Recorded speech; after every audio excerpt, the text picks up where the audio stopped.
Tara, gawa tayo mga ka-sweetie ng Yema Espesyal. So ayan mga ka-sweetie, ang aking pong ingredients ng Yema Espesyal ay isi-share ko na po. Bali po, gumamit po ako ng sogo na mani. Bali, maanghang po yun ang gamit yung Sweetie Ling kasi yan lang po meron ako dito.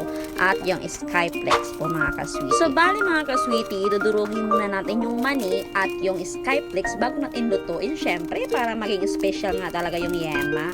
So Skyplex, dinurog ko na siya. Yung mani, dinurog ko na siya. At syempre, hahaluin natin ito sa bowl. Para mga ka-sweetie, bago natin i-mekos-mekos yan, halong-halo na yung ating ingredients na mani at Skyflex. At kaya mga ka-sweetie, maglalagay na nga ako ng mantika.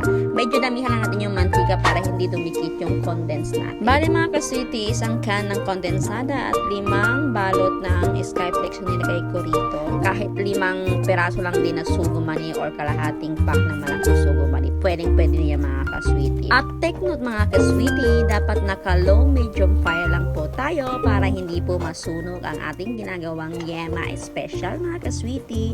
At wag nyo rin pong hihintuan ang halo yan mga ka-sweetie kasi didikit po yan sa kawali. At ayan mga ka-sweetie, gumamit tayo ng sandok para malaman natin kung luto na ang ating Yema Special. Kung hindi na siya didikit, lutong-luto na yan mga ka-sweetie.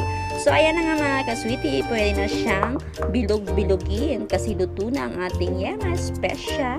So ito na nga mga ka-sweetie, sinisimulan ko ng ibilog-bilog para isang subuan lang namin ito mga ka-sweetie. Pero malinis naman mga ka-sweetie yung kamay ni Sweetie Ling at bagong hugas lang ito. Charot. So ayan na mga ka-sweetie, tamang bilog lang yan. Naalala ko pa nga mga ka-sweetie nung high school ako, ito po ay aking tinitinda sa school araw-araw at katulong ko po ang aking lola gumawa ng ganito.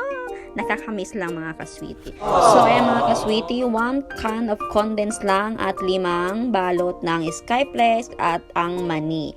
Mani na kahit anong mani, wag lang yung basang mani mga ka-sweetie. Charot. So ayan na nga mga ka-sweetie, titikman na natin.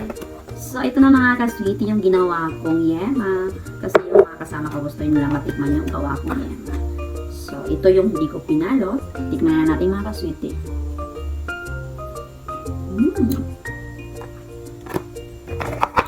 Nung nag-aaral kasi ako, ito yung laki kong paningit sa school.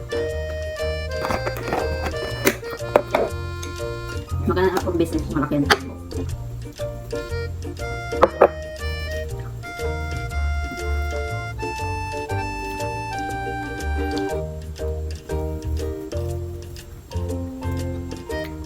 Finally mga ka-sweetie, kumuha ng Yema.